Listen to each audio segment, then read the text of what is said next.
마무리 시간 같습니다.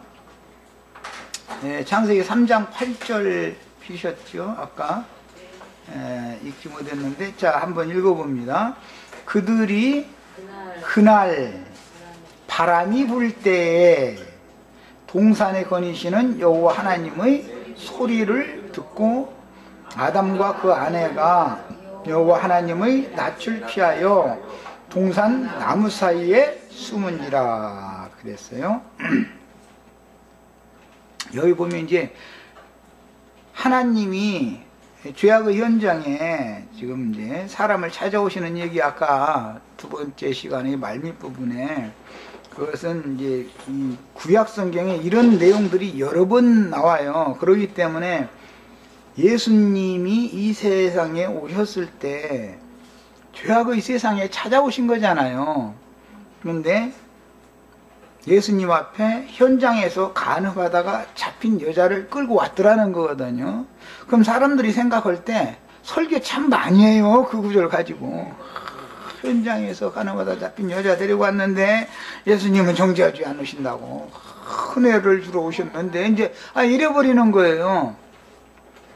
현장에서 간음하다 잡힌 여인이 나지요. 그 간음을 시키는 사람이 자기 그 목사고, 그게 사실은 지 얘기하는 건데, 저는 돌 들고 이렇게 치려고만 하고 있지, 지가 간음한 음부 남편이라는 것은 꿈에도, 간부라는 것은 꿈에도 생각을 않고 있거든 지금.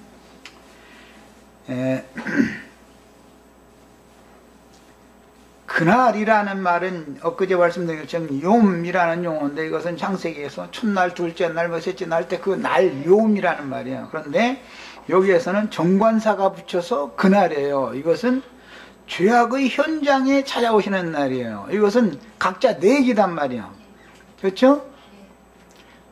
나의 죄악, 내가 지금 죄를 현행범으로 주님의 눈앞에서 발각나는 날이단 말이에요. 그 날, 그래서 그게 그날, 여호와의 날, 주의 날, 이제 막 이제 뒤에 여기에 근거해서 그 말이 계속 나오는 거예요.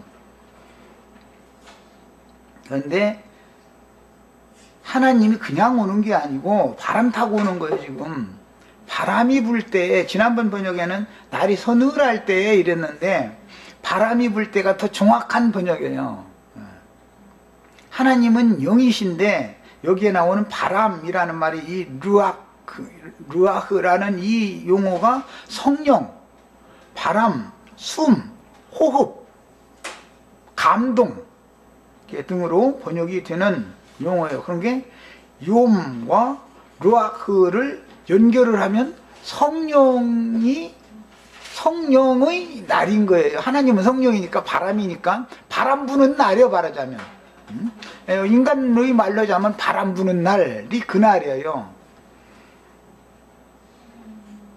세상 말로 내가 바람 폈는데 또 바람 부는 날이네. 또 이제 그러니까 현장에서 간음하다 잡힌 이야기다 보니까, 이게 말하자면은 그날이라는 것은 현장에서 범죄 현장에 하나님의 신이 찾아오시는 날인데, 신약 성경에서는 여기에서는 에덴 동산에 찾아온 걸로 되어 있지만, 하나님이 세상을 찾아오셨을 때 세상은 늘 바람이 차지 않잖아요. 이 바람 지나면 저 바람을, 저 바람 지나면 이 바람을, 이제 이렇게 상징을 한 거예요. 하나님은 늘 바람을 타고 다니시는 거예요. 자, 바람 타고 다닌다 그러면 또 그냥 여기 태평양에서 일어난 무슨 바람이 막 부는, 이제 그걸 자꾸 생각하시지 말고, 바람이라는 것은 천사들을 말하는 거예요. 히브리서 1장에 보면 천사들을 부리는 종으로 바람으로 사역자로 쓰신다 이렇게 돼 있죠. 하나님이 바람 타고 온다, 그 말은 무슨 뜻이라고요? 천사들을 통해서 오신다 그 말이에요. 이걸 일러서 이제 성령이 강림한다 그 말은, 사실은 구약 성경에서는 바람 날개로 여호와 하나님이 다니셨지만, 신약 성경에서는 구름 같은 증인들을 통해서 운행하신단 말이야. 이런 것이 이 기초가 되는 용어가 어디에서 기인돼서 나오는지를 알아야 돼. 현장에서 간음하다 잡힌 여자를 주님 앞에 끌고 왔다고 돼 있는데, 그게 율법 사역자들은 그렇게 하지요. 우리의 간음하는 현장에는 바람천사들이 다 보고 있고 그들을 속일 수 없죠. 그 바람천사들을 통해서 하나님이 이제 소리를 들었다. 여호와 하나님이 소리를 들었다. 그런데 거니시는 소리다 라고 돼 있어요. 여기 그렇게 돼 있죠. 동산에 거니시는 여호와의 소리를 들었다. 바람 소리를 듣는 것은 하나님이 나의 범죄 현장에 오셔서 이리저리 운행을 하시는 것이죠. 내가 여기 왔는데 너 그 집 계속 할 거야? 지금 계속 그랬다 이 말이죠. 그런데 그 소리를 들어오면 깜짝 놀라면 그만둬야 되는데 이판사판 뭐 사고낸판 해가지고 그냥 밀어붙이는 거죠. 그러면은 그게 뭐냐, 동산 나무들 사이에 그 음성을 들으면 다 두려워는 하는데 가지 남의 것인 줄 알았으면 하나님이 나를 들여다보시면서 거니시는 소리를 들려주시면 손이 딱 이렇게 와야 되는데 이렇게 들여다보고 그게 이제 이판사판이 오는 거죠. 그러고서는 그냥 뭐 마지막 판까지 가는 거지 이제 그야말로. 이게 결국은 가져오게 되는 거. 이런 것은 하나님의 낯을 피하여 동산의 나무들 사이에 숨었다 그랬어요. 그 말은 동산 나무들 사이에 숨는다고 하나님이 못 보겠어요? 땅속에 꺼진다고 못 보겠어요? 어차피 보는 문제인데 이것은 세상의 말로는 양심을 속였다 그 말이겠죠. 동산 나무들 사이에 그 소리를 듣고 나서 깜짝 놀라가지고 내가 잘못했습니다 해버리면은 문제가 없는데 그 소리가 들리면은 숨어버려.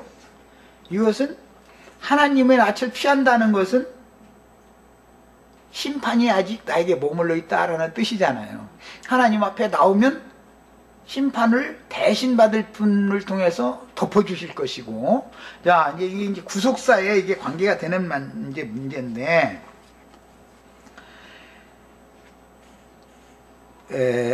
여호와께서 이렇게 바벨의 현장에 내려오셨다. 이 용어는 하나님과 상관없이 인간들이 신할 땅에 지브라트라고 하는 신전들을 여기저기 세워놓고 그 대를 쌓았다 그랬는데 이제 하나님 앞에 제사를 드린 제단을 쌓았다 이제 이 말이죠. 제단을 쌓아놓고 열심히 제사를 하는데 그게 그 제사가 여호와께 하는 제사가 아니고 사실은 마귀에게 하는 제사였다라는 것을 모르고 지금 하고 있는데 그게 하나님 보실 때는 너 지금 간음 행위를 하고 있다라고 깨우쳐주러 온 거죠 사실은. 그런데 그 사람들이 그것이 좋으니까 흩어짐을 면하고 우리 이름을 내게 하자 이렇게 했다는 거잖아요. 그게 그렇게 그런 제사를 하는 것은 자기네들의 이름을 내고 흩어짐을 면하기 위해서 그게 했던 거잖아요 사실은. 자, 이것이 신할 땅은 귀신들이 처소다라는 뜻으로서 이 신할 땅이라는 말에서 기인되어져서 큰 성 바벨론이라는 말이 그래서 나온 거예요. 계시록의 18장 2절 3절 사이에 보면 큰 음력 그 바벨론은 귀신들의 처소다 이렇게 돼 있죠. 여기에서 나오는 말이에요. 신할 땅이라는 말에서 그게 기인되는 말인 거예요. 야, 이 신할 땅의 잡신들에게 연합을 하고 있는 죄악의 현장에 여호와께서 강림하시는 내용을 영적으로 묘사를 하는 거예요. 이게 현장에서 간음하다 잡힌 여자로 신약이 와서 간략하게 이렇게 되어 있기 때문에 하나님이 어떻게 내려오시는지, 하나님이 어떻게 강림하시는지를 사람들이 너무 모르고 무지하니까, 가르치는 사람이 이걸 가르쳐주지 않으니까 그러죠. 그러다 보니까 허공하늘에 예수님이 막 흰두루방에 막 날려가면서 아기천사 이쁜 막 그 살포동포동 오겠졌더만 본 그림 보면 막 그냥 트럼펫 막 불어가면서 앞세워서 막 이렇게 온다. 그러고 계속 그것만 지금 가르치고 있는 거잖아요.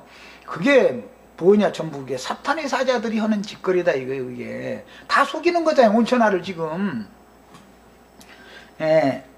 이것은 뭐냐, 다른 신과 마귀와 연합을 하고 있는 것이 하나님 보실 때는 영원한 형벌에 들어갈 멸망받을 수밖에 없는 죄과를 범하는 거죠. 예를 들어서 뭐 누구를 이렇게 미워했다 순간적으로 미워하는 거 뭐 남편이 아내 미워할 수도 있고 아내가 남편 미워할 수도 있고 그런데 뭐 남편이 아내 미워하는 확률보다는 아내는 가벼워가지고 미워도 빨리 하고 또 풀어지기도 빨리 하고 하지만은 어쨌든 간에 이제 아내가 남편 미워하는 확률이 좀 많으니까 아무래도 남편은 잘 미워도 않지만 사랑도 별로 않지 그냥 뭐 저 사람이 사랑하는지 미워하는지 뭐 구분을 못하게 하는 게 남자들의 그 특성이죠. 그런데 이 다른 신과 연합을 하고 있는 중에도 자신들이 지금 음행을 하고 있다는 의식이 너무 없는 거예요. 이 세속교계가 바벨 이때 신할 땅 바벨의 사건 때만 그런 게 아니라 에덴 동산에서도 그러고 매번 그런 거다. 계속 대대로 모든 대대로. 자, 그래서 하나님이 오실 때는 중요한 것은 음행 관계를 청산하게 하고 정상적인 남편과의 관계를 새로 재정립하러 오시는 것이다 이 말이에요. 하나님 주님이 오실 땐 반드시 먼저는 심판해 주러 오고 그 다음에는 구원을 하러 오시는 거예요. 그런데 사람들은 심판받는 것만 두려워하지 심판 뒤에 있을 구원에 대해서는 관심이 없는 거예요. 이거 이제 문제인 것이죠. 세상에서도 뭐 그냥 하면은 남의 걸 갖고 왔다. 그런데 뭐 경찰관한테 어떻게 누가 이제 나도 모르는 사이에 누가 뒤에서 본 사람이 있어가지고 경찰관서에 이제 알려줘가지고 경찰서에서 나오라 출두 명령이 나오면 두근반 서근반 해가면서 이제 어떻게 하면 도망갈까나 궁리되고 있지만 사실은 가서 자백을 해야지요. 자백을 하고 사실대로 하고 벌을 딱 받아버리고 나면은 죄짐이 해방받는 거잖아요.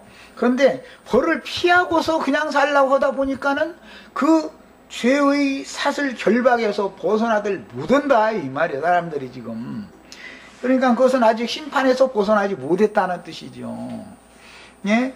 이 생에 살아있는 동안 빨리 심판을 매도 먼저 맞는 게 낫다고. 심판을 미리 받는 게 좋은 거지. 나중까지 피해 다니다가 이 생 너머에 가서 심판을 받으면 은혜가 없잖아. 이 생에서는 심판을 먼저 하시지만 은혜로 구원하시는 심판을 받을 거니까 이 생에서 이걸 다 미리 받는 게 좋은 거죠. 심판거리를 가져가시면 안 되는 거예요. 이게 이제 구원의 과정 이야기입니다. 이걸 보고 이제 구속사라고 그래요. 자, 창세기로부터 나오는 모든 족보 이야기는 전부 구속사와 관계가 있는 얘기단 말이야. 그래서 이제 이 얘기를 하느라고 주님이 오신다라는 것은 구원을 하러 먼저 오시는 것이지 무조건 심판만 하러 오는 게 아니죠. 심판을 하시는 목적은 뒤에 따르는 구원을 위해서 하시는 것이지. 이것을 하나님은 의로운 분이기 때문에 죄를 반드시 심판을 하셔야지요. 그래야 그분의 의가 나타나게 되려면은 구원이 실현이 된다 하면은 하나님이 의로운 분일 뿐 아니라 자비롭고 은혜롭고 사랑하시는 하나님이라는 것은 언제나 뒤따라오는 거다. 의를 집행을 하시는 하나님이 아니면 그건 하나님도 아닌 것이죠. 자, 주님의 강림이라는 말은 반드시 창세기 3장 8절 이 말을 잘 이해를 하셔야 돼요. 그날, 그것은 주님이 오시는 날이죠. 어디에? 죄악의 현장에. 바람이 불 때 그 동산에 거니셔. 주님 오실 땐 이렇게 오신다는 거예요. 그 다음에 동산에 거니시면 하나님은 소리, 그 음성을 들리셔. 반드시. 그죠? 바람을 타고 오셔서 바람 소리를 내는 것으로 되어 있지만 이것은 천사장의 호령 이렇게 표현을 했어요. 하나님의 나팔과 천사장의 호령이라고 했어요. 이것이 그날 바람 불 때 동산에 거니시는 여호와의 소리단 말이에요. 이게 주님은 그래서 말씀하실 때 나팔 소리와 함께 오겠다 표현을 그렇게 했던 거예요. 하나님의 나팔이라는 게 어떻게 분다고요? 바람 소리로 오는 거예요. 바람 소리라는 것은 천사들의 소리다 이 말이에요. 천사들의 소리. 그래 이제 이것은 계시록에서는 많은 물소리와도 같고 뭐 군대들이 떠드는 소리와도 같고 그런데 은혜로 구원을 받은 사람은 이미 이 땅에서 죄가 다 사면되어지고 죄와 사망의 법에서 해방받은 사람들은 그 소리가 검은 것 타는 소리로 들린다는 거예요. 우리도 이렇게 하나님의 소리를 잘 구분해가면서 들을 줄을 알아야죠. 그것은 뭐 거무고 타는 소리다라는 말은 주님의 그 값없이 베풀어 주신 구원을 찬양하는 소리로 들리는 거잖아요. 하나님이 오실 때 그렇게 들린, 하나님의 소리가 그렇게 바꿔져서 들린 것이죠. 자, 셈의 족보에 들어있던 당세 사람들이 타락하여 밧단 아람 땅의 고향을 떠나서 신할 땅에 모여서 그 밧단 아람 땅을 전체를 이어서는 하란 지역이라고 그러죠. 하란 지역. 유브라데스 강과 티그리스 강의 상류 지역, 아라라산 지역을 말할 때 전체를 이어서 하란 지역이라고 그래요.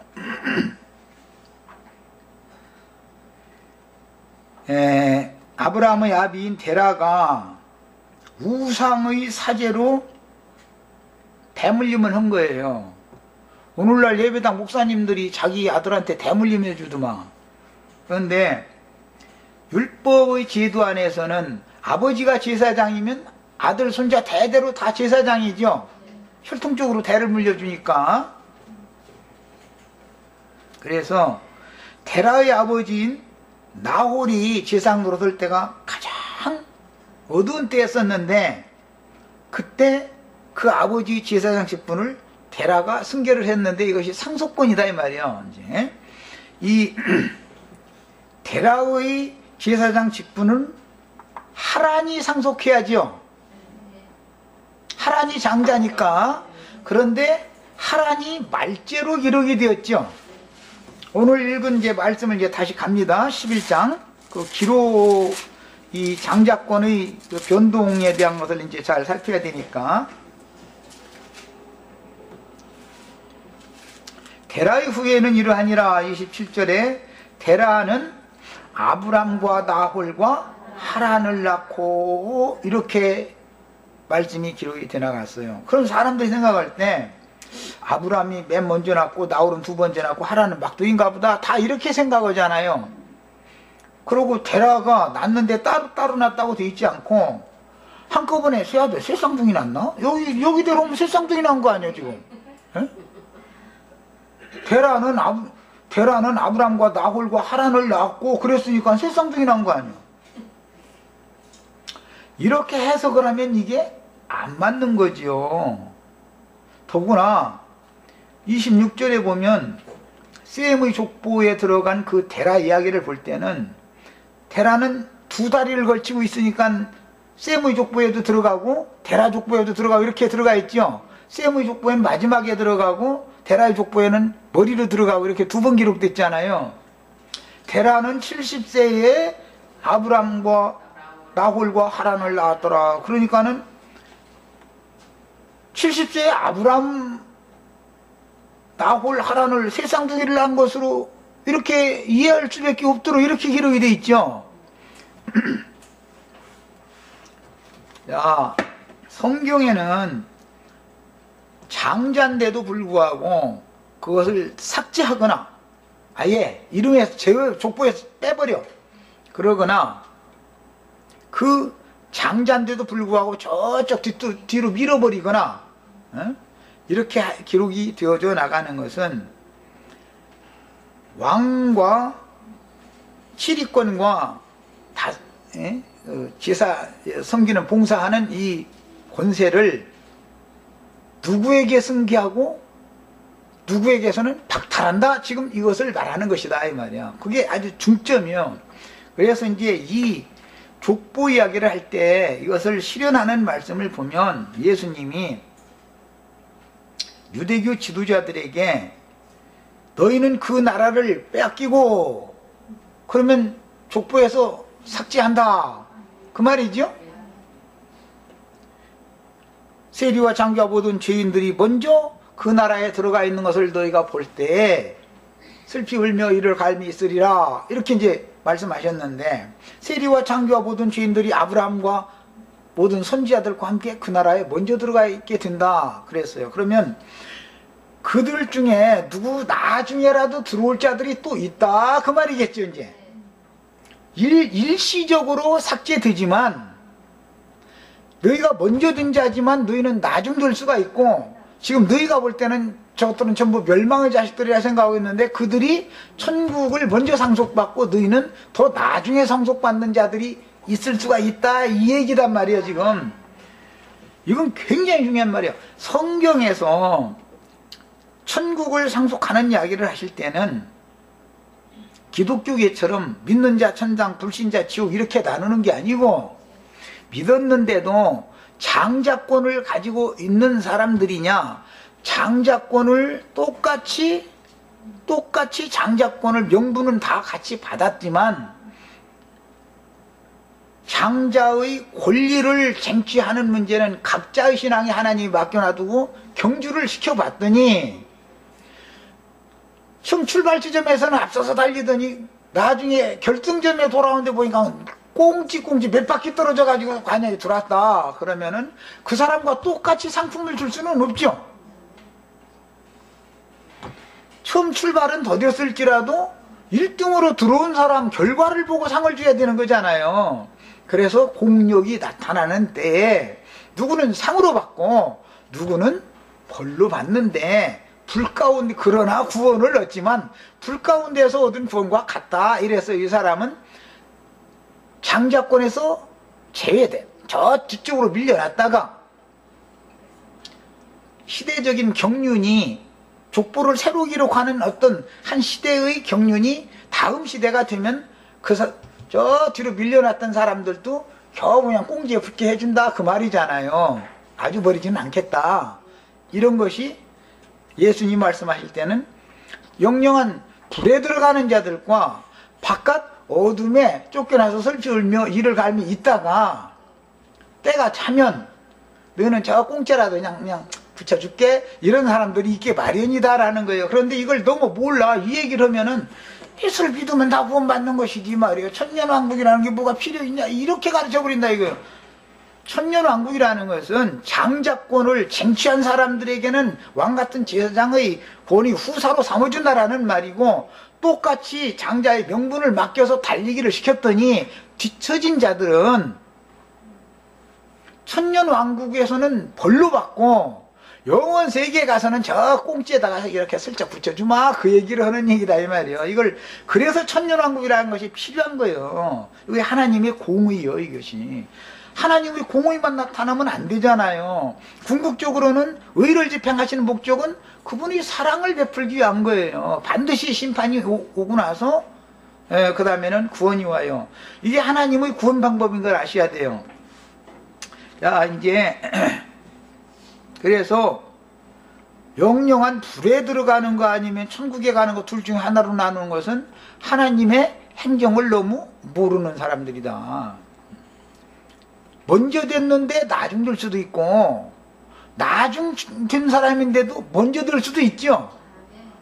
경주를 시키면은 실족하지 않고 그것까지 잘 달리는 사람은 도착은 먼저 할 수가 있을 거 아니에요. 그런데 성경에서 신앙의 경주라고 하는 것은 믿음의 정절을 잘 지키면서, 이제 처녀니까 처녀를 잘 보존을 해야만 주님이 장가들 오실 거 아니겠어요. 믿음의 정절을 잘 지키면서 자신의 심령을 늘 이렇게 깨끗하게 보존해서 자신이 완전히 신부로서 대례감을 받는 날까지 영원히 더럽힘을 받지 않는 경건한 사람이 끝까지 되어지는 것이 경주다, 신앙의 경주다, 이제 이 말이에요. 자, 주께서 강림하시는 날은 히브리어로 욤 루아흐라는 용어가 사용되어져서 그날 바람이 불 때 그랬어요. 그 바람이라는 말은 루아흐, 이것은 성령, 감동, 뭐 숨, 호흡 등등으로, 뭐 예수님이 숨을 내쉬며 가라사대 성령을 받으라 그랬는데 그 숨이라는 말이 구약에서는 루아흐라는 용어를 해오는 거다 이거예요. 자, 그래서 욤 루아흐라는 말은 성령의 날이다 라는 뜻인데, 이 말은 사실은 성령의 날에 하나님이 죄악의 현장이 어떻게 찾아오는가, 바람을 타고 온다 라고 그랬다. 바람이라는 것은 천사를 말한다. 아까 이 말씀드렸어요. 천사들은 불꽃으로 바람으로 부리신다 이렇게 설명이 나와 있죠. 구약 성경에는 바람 날개를 타고 신속히 날아다녀요. 하나님이 이렇게 상징이요 이것이. 그러나 천년 왕국을 가져오는 주님이 재림을 할 때는 우리 형제 자매님들 사람 천사들을 타고 오시는 거지요. 네, 이렇게 오시는 거예요. 주님께서 강림하시는 날, 그날을 그날, 또 여호와의 날, 주의 날이라고 그러는데 주로는 그날이라는 용어가 제일 많이 사용되었죠. 그 그날이라는 건 창세기 38장 그날이었죠. 그날. 그날이라는 것은 죄악의 현장에 누구 남의 죄악의 현장이 아니고 우리의 날은 늘 예비되어 있는 날이죠. 나의 죄악의 현장에 천사들을 대동하고 천사들에게 옹이 되어 오신 말씀이다 이거예요. 이렇게 여호와께서 바람을 타고 오신 거예요. 이렇게 상징이 되어졌어요. 자, 그래서 진리의 영을 사람 속에 부어서 새 영과 새 마음으로 다시 소성시켜서 새롭게 해서 새 하늘과 새 땅을 유업으로 상속해 주실 후사들을 불러내고 영광의 하나님이 계시의 영으로 오시는 것이 성경에서는 우리가 내려가서라고 번역을 이렇게 하는 거예요. 그러니까 저는 허공에서 신이 이런 땅으로 막 이렇게 내려온다 이런 개념을 잡고 사람들이 본능으로 성경을 읽으면 그렇게 읽어지니까 그렇게 자꾸 가르치다 보니까 재림에 관한 진리대로 가르칠 방법이 없게 됐죠. 오늘날은 여호와의 강림은 이처럼 창세기 38절에서 그날 바람이 불 때 동산에 거니시는, 그런데 창세기 이건 거니시는이라고 3장 8절에 그랬지만 1장 2절에서는 수면에 운행 같은 단어예요. 똑같은 단어예요. 거니시는이라는 그 단어나 운행 수면에 운행하시니랄 때 운행 같은 용어예요. 이것은 예수님이 바다 위로 걸으셨다 이렇게 되는 그게 운행하시는 것이죠. 신께서 그런 뜻이에요. 여호와 하나님은 이제 소리를 들었다 그랬는데 여호와 하나님의 소리라는 건 사실은 하나님의 나팔 천사장의 호령 소리로서 바람 소리로도 상징하고 불꽃 천사로도 쓰시고 바람 천사로도 쓰시니까 오순절 성령이 강림하실 때의 광경은 뭐라고 표현을 하냐면은 급하고 강한 바람 소리가 있더니 불의 혀 같은 것이 갈라졌다. 그래서 불 이야기와 바람 이야기가 동시에 나왔죠. 성경이 하나님이 오심이라는 것을 결국은 인자 예수가 또 온다는 말이 아니라 인자 예수께서 하실 일을 다 마쳤으니까 뭐가 온다라는 말이에요. 성령으로 오신다라는 말인 것이죠. 그런데 성령이 오셨으면 주님이 이미 오신 것인데도 불구하고 주님이 아직 안 오셨다라고 가르치는 자들이 사탄의 사자들이다 이거예요. 그 근거는 어디서 오냐고요? 바벨의 신인 삼위일체의 근거를 두기 때문에 그런 거다. 신앙의 바탕을 한 분 하나님께서 우리에게 찾아오시는 과정에는 구속의 일을 하셔야 되고 구속을 이루신 다음에는 살려주는 영으로 오셔야 된다라고 하는 이 아주 기본적인 아브라함 하나님, 이삭의 하나님, 야곱의 하나님이라는 이 기본적인 신관이 정립이 안 돼 있기 때문에 오늘날 이렇게 다 혼미한 신앙을 갖고 있는 거예요. 이 1월 성신에 대해서 아까 내가 이제 우리나라 말은 셈족의 언어 그 문화권이 같기 때문에 며느리가 이상하게 뭔가 힘을 못 쓰고 그냥 뭔가 늘 걱정거리가 있는 것 같고 그러면은 시아버지는 벌써 알아도 말을 못하지만 시어머니는 벌써 다 알기 때문에 너희 남편 일이 지친가 보다. 너도 일이 너무 벅차고 어려운가 보다. 내가 며칠 동안 너희 휴가를 내줄 테니까 돈도 넉넉히 줘가면서 너희 남편하고 너하고 뭔데 여행이라도 가서 맛있는 거 있으면 사 먹고 돈 아끼지 말고 다 쓰고 와라. 한 푼이라도 남겨갖고 안 돼? 하고서 보내야 된다. 이게 지혜로운 시어머니죠. 손자 보고 싶은데 손자 못 낳는다고 눈만 흘겨서 되는 게 아니고 손자를 보려면은 여행을 보내야 돼. 여행을 먼 데로, 먼 데 가서 돈 잔뜩 주고서 가서 돈 10원도 남겨오지 말고 다 쓰고 와. 그래서 보내야 된다 이거예요. 그러면은 잘 되게 돼 있어. 그것은 진리를 아는 시어머니요. 그게 시어머니 안 듣는 데 가서는 자기네들 친구끼리 뭐라고 말하냐면 하늘을 봐야 별을 따지. 이제 그러면 벌써 얼굴 모습 보면, 며느리 얼굴 모습 보면 알잖아. 아, 자기 아들과 며느리가 너무 생활에 부대끼게 살고 힘들게 산다.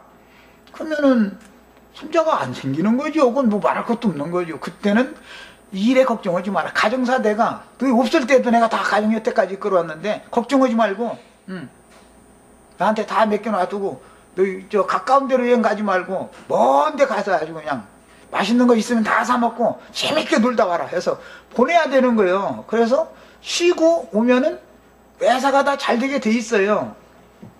이건 이제 지혜로운 시어머니요. 이거는 시아버지도 지혜로워서 시어머니를 그렇게, 시어머니가 그걸 묻으면 살짝 시켜야지. 자기 부인한테 이렇게 좀 해서 애들 여행이라도 좀 보내라고 돈 한 주먹 줘주고 이렇게 해야지. 그럼 그 이제 또 돈 아끼는 시어머니는 저 몇 푼 뿔 따서 이렇게 저쪽에다 넣어놔두고 이제 아들 며느리한테는 조금 이렇게 또 줘서 보내가면서 이제 큰 소리 치고 생색내고 다 이제, 아니 세상 사람 다 그런 거니까. 그 이제 그거 감안해서 시아버지가 또 시어머니한테 돈도 건네야지. 그러니까 그것까지 감안해서. 별 얘기 다 나오네. 내가 왜 이야기하냐면 생명의 연합이라는 개념이 히브리인들의 개념에는 해는 아버지고 달은 어머니예요. 해와 달이 보면이라고 그래요. 누가 누구를 봤대. 우리나라 옛날 어른들은 그렇게 말했죠. 누가 누구를 봤대라는 말은 뭔 뜻인지 다 아시죠? 만났다 이 말을 하면 그게 벌써, 우리는 센 문화권이기 때문에 다 알아. 해가 달을 보고 달이 해를 보면 아들을 낳는데 별을 낳는 거예요. 이게 상징적인 표현. 그래서 창세기 37장에 가보면은 요셉의 꿈 얘기를 해석할 때 야곱은 해고 야곱의 아내들은 달이고 12아들들은 별들이잖아요.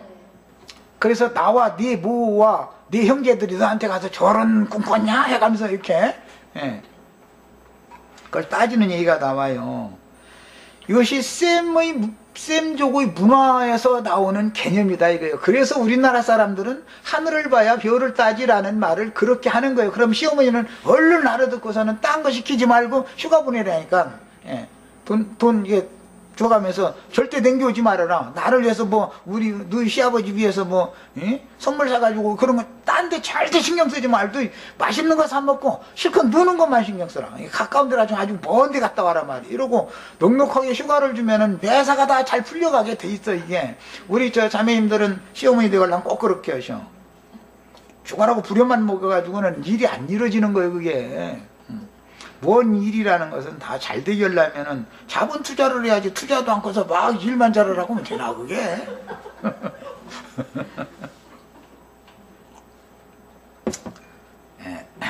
성경 이야기가 이렇게 연합관계를 말할 때 본다라고 그래요.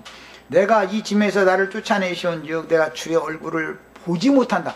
배웁지 못하리니, 그러면은 인간이 하나님을 보지 못하면 별이 생겨요 안 생겨요? 이게 센 문화권의 언어법이다 이거예요. 그게 우리나라 사람. 그러니까 나는 뭐 성경 읽다가 참 영감으로 깨닫기가 쉬운 거는 문화권이 같기 때문에 깨닫기가 쉬운 거예요. 유럽 사람들 보고 하늘을 봐야 별을 따지 자꾸 이런 소리 하면은 그 사람들은 이해가 도저히 안 되는 말이에요. 이거는 전부 감춰져 있는 영적인 은어들이라고. 이게 뭐 해가 달을 보고 달이 해를 보고 이렇게 하면 별이라고 하는 아들들이 생겨나는 것으로서 상징하는 말인 거예요. 그런데 해와 달이 늘 멀리 떨어져 가지고 가깝게 뭐 보결을 안고서 그냥 뭐 서로가 등만 이렇게 대고 늘 있다 그러면 별 안 생겨 절대로.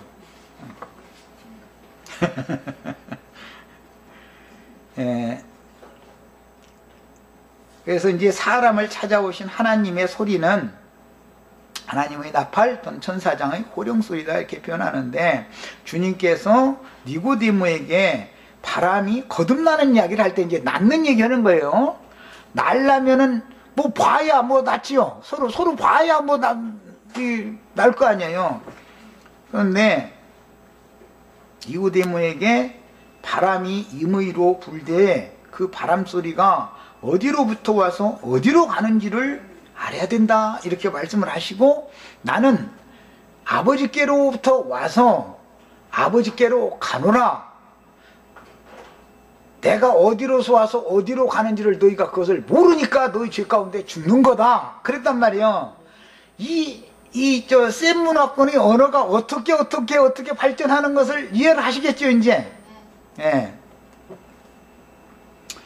주님께서는 아버지께로부터 와서 다시 세상에 왔다가 아버지께로 다시 가는데, 여기까지 올 때 하나님이, 아버지가 나를 세상에 보내서 심부름을 시킬 때 너를 데리고 같이 오라고 해서 내가 온 거다, 지금 사실은 그 말하는 거죠. 예. 아들 나러 왔다, 그 말이에요, 사실은. 그런데 니고데모가 이스라엘이 선생인데도 땅의 일로 말해줘도 못 알아들어. 하늘을 봐야 별을 따지 하면 척하면 알아들어야 되는데 무슨 소리인지 못 알아들어. 그러면 뭐 서로가 그냥 이 대화가 안 통하는 거죠. 우리는 그냥 하늘을 봐야 별을 따지 이 말을 하고, 며느리가 수심이 좀 가득한데 싶으면 벌써 돈 줘가면서 돈 남겨오지 말라고 해서 멀리 여행 가서 재밌게 놀다 와라, 그래야 되는 거거든, 그게. 그래서 예수님이 이 세상에 여행을 왔지만 장가들 온 거였어요, 그게. 그런데 유대인의 선생인데도 불구하고 이런 이치를 못 가르치는 사람이 못 알아들었으니 그 사람한테 가르침을 받으면 누가 하냐고, 이런 얘기를. 그러니까 나영재는 말 창세기 강문에다가 하늘 봐야 별 따는 얘기만 했어, 그 말이야. 이제 이렇게 나가면 뭐 나도 할 말 없지. 족보 이야기를 하는데 연합이 되어야 족보가 퍼져나가든지 뭐 말든지 하는데, 족보 이야기하는데 얘기를 않고는 무슨 얘기를 한 말이야, 그럼. 당연한 얘기를 하는데. 그래서 하나님의 족보라는 것은, 구속사의 족보라는 것은 이런 방식으로 여러 가지 유형으로 인간들이 영감을 통해서나 깨닫고 알아들을 수 있는 이런 비유적인 표현으로 언어를 사용해서 이 성경이라는 게 기록이 되어 있기 때문에, 세상 지혜나 세상 관원의 지혜로는 이 성경을 백날 읽어도 모르는 거예요. 현장에서 간호받아 잡힌 여자 얘기가 나오면 그게 어디에서 기인해서 그 얘기가 나온 건지, 저게 누구 얘기인지 이것도 몰라. 읽어도 몰라.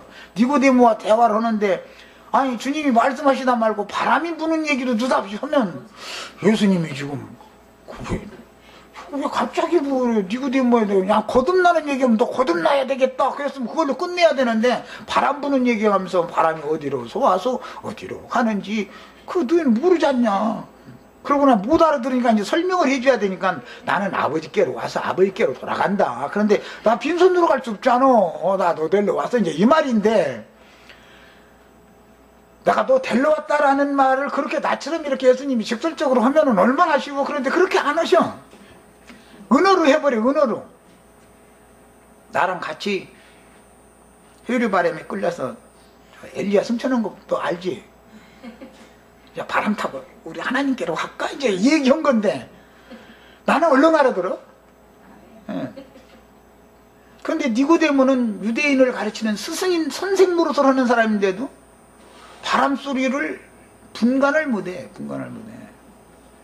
그러니까 최종적으로 결론적인 말씀하실 때는, 내가 어디로서 와서 어디로 가는 것을 너희가 모르기 때문에 너희는 너희 죄 가운데 거저 죽는다. 그래, 유대인들이 사람들을 살리는 선생인데도, 살려야 되는 직분을 맡은 선생인데도 바람소리 분별을 못하니까, 주님이 어디로서 와서 어디로 가는지 그걸 모르니까 죽는 거예요, 자기 죄 가운데. 그러면 그들이, 니고데모가 죄를 졌다면 남을 미워하는 죄를 졌을 거예요. 도둑질하는 죄를 졌을 거예요. 무슨 죄를 졌을 거예요. 인간적인 그런 죄를 진 게 아니죠. 본능으로 아는 성경 지식에 의해서 귀가 막히고 눈이 먼 상태이면서 자신은 잘 들리고 잘 본다고 자긍하는 것이 죄다, 이거예요. 하나님을 만날 수 없는 죄다. 자기에게 찾아오셨는데도 하나님을 몰라. 무지가 죄다, 이게. 무지가, 영적 무지가. 그것 때문에 죽는 거요. 그러니까 우리들은 차라리 세리와 창기와 보던 죄인들처럼 주님을 정말로 간절히 바라고 소망하다가 주님은 말씀이시고 말씀이 올 때는 바람소리를 통해서 온다. 천사들을 타고 주님이 오시는 거다. 이런 것을 깨달으셔야 돼. 그리고 인생사의 순한 바람만 타고 오시면야 뭐 그러면 주님 만나기 어려워.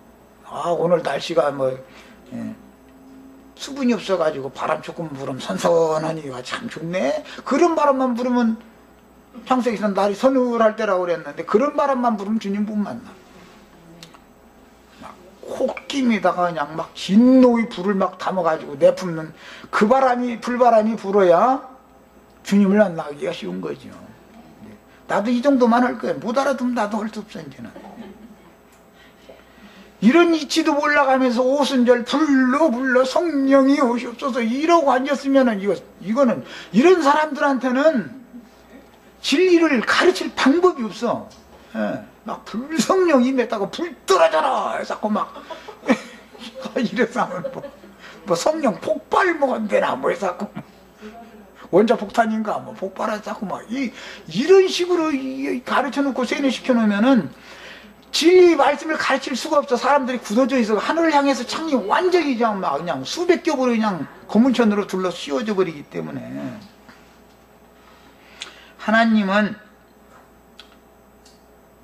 유대인들에게 먼저 말씀을 맡겼지만 그 성경에 따라서 메시아를 고대하였으나 정작 자신들이 고대하던 메시아가 오셨을 때는 배척하고 죽인 것은 그들이 안 믿어서 그런 게 아니라 성경 지식이 너무 많아서 그렇다 이거예요. 모세의 글에는 이렇고 이렇다고 따지는 것은 왜 그래요? 아는 지식이 있다는 거잖아요. 자기네들이 본능으로 아는 지식이 수건이 돼 있었기 때문에 예수님이 하시는 말씀은 그러니까 그 수건을 벗겨주려고 하늘의 일을 직설적으로 말하면 못 알아들으니까 그냥 너 데리러 왔어 이렇게 하면 그 뭔 소리인지 모르니까 뭐 하늘을 봐야 별을 따지 이런 식으로 얘기를 한 거예요. 말하자면 그러면은 세상사의 이치를 가지고서도 사람이 우준하지만 알아들어야 되잖아.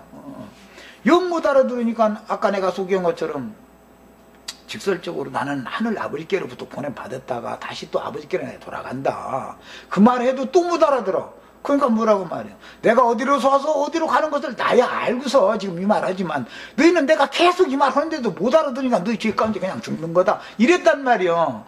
이것은 영원한 죽음에 이미 현재 있기 때문에 하는 소리인 것이지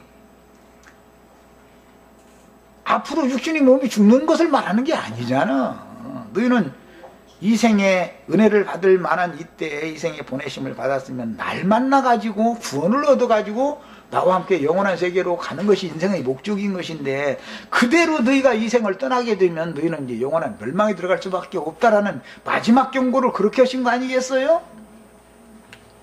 하나님은 이처럼 사람들을 찾아오실 때 반드시 의인으로 오시는 것이 아니라 죄인의 모습으로 오셔야. 왜? 죄악된 사람들만 살고 있는데 뭐 까마귀 도는 곳에 백로가 오면은 쪼아버리지. 그러니까 백로로 오면 안 되죠. 까마귀로 같이 와야 되는 거죠. 그래서 혈과 육의 몸을 똑같이 입고 오셔야 되기 때문에 사람으로 오신 것이다고. 그래서 오셔서 이제 신의 소리를 바라셔야 하는데 매 세대마다 하나님의 사람 천사들을 보내셨으며 하나님의 답할 소리로 강림하여 그분의 비밀스러운 일들을, 창조의 일들을, 또 개간하는 일들을, 온전케 하는 일들을, 창조를 완성하는 일들을 계시록 21장 5절에서 7절 사이까지 계속하는 거예요. 거기에 가서 만물을 내가 새롭게 하노라 이루었도다. 나는 알파와 오메가여 처음과 시작이요 나중과 끝이다 할 때 그때까지 계속 매 세대에게 종들을 보내서 이 일을 하시는데 하늘에 보낸 종들은 오는 대로 배척을 받게 돼 있는 거다 이거예요. 왜? 본능으로 하는 율법 지식이 사람들의 수건이 되어 있고 마음을 덮고 있기 때문에 자기네들의 관념과 안 맞는 얘기를 한다. 기독교식으로 하면 신학이 안 맞는 거예요. 서로가 신학이. 이것이 뭐죠? 언어를 서로 못 알아듣게 만든 것이 하나님의 지혜다. 그 속에서 구원할 자를 또 빼내는 게 이게 하나님의 지혜다. 그죠? 그래서 이제 우리들은 하나님의 이런 비밀스러운 나팔소리로 상징되어지고 천사장의 호령소리로 상징되어지는 이런 바람소리로만 상징되어지고 이런 그 말씀을 읽을 때 반드시 현장에서 간음하고 있는 현장으로 하나님이 이렇게 오시는 거다. 이것이 바벨에 하나님을 섬긴다 하나 사실은 마귀와 연합하고 있는 자들에게 와서 너희는 그런 간음 행위를 내가 더 이상은 봐주지 않겠다. 이제 그 음행 관계를 끝내고 나와 정상적인 연합 관계를 맺자. 그런 뜻으로 오신 거다. 그래서 이제 주님 우리가 내려가서 뭐 내려오셨더라 이런데 이런 이치라는 것이 모두 이것은 족보 안에 그런 얘기들이 나온다라는 것은 족보 얘기를 하면서 전부 그런 얘기를 해놨잖아요. 이것은 하나님이 말하고 나눴던 감춰진 의도가 있어서 셈족의 언어 문화라는 것은 이처럼 전부 은어로 돼 있는 거예요. 은어 감춰져 있어요. 그래서 성경이라는 것은 모두 안팎으로 기록된 것이다 라고 성경에 신이 성경으로 증거를 하고 있습니다. 여기까지만 하겠습니다. 에벨 온 자손의 조상이었죠. 셈은 에벨이라는 말은 헤베르라는 히브리어로서 이것은 히브리라는 말이에요. 그 발음을 이제 히브리 말로 발음을 하면 헤베르가 되는 건데 이건 나중에 히브리인 할 때 사용되는 말이에요. 아브라함 보고 창세기 14장 13절에 보면 히브리인의 하나님, 히브리인이라는 말이 나오게 거기서부터 시작이 되어져 가지고 요셉이 애굽에 갔을 때 창세기 39장 14절이나 40장이나 41장 43절이나 막 쭉 전부 히브리 사람이라는 말이 계속 나오죠. 출애굽기에도 히브리의 산파, 히브리 산파 얘기할 때 히브리 여자의 산파 얘기가 나오죠. 애굽 여자의 산파와 히브리 여자의 산파는 다르죠. 히브리인들이 아이 낳는 것과 세상 사람이 아이 낳는 건 다른 거죠. 히브리인이 아이를 낳는다는 건 거듭나는 것을 말하는 것이고 애굽 사람들이 장자를 낳는다는 것은 육적인 자식을 낳는다는 뜻이니까 출애굽을 시킬 때 보면 애굽의 장자는 다 죽여버리고 히브리인의 장자들만 끌고 나가는 얘기죠. 우선은 이제 이 다음 시간을 해서 터를 이렇게 기초를 살짝 놔두고 마치도록 하겠습니다. 자, 오늘 집회 전체를 마칩니다. 사랑하시는 주님, 오늘 창세기 이제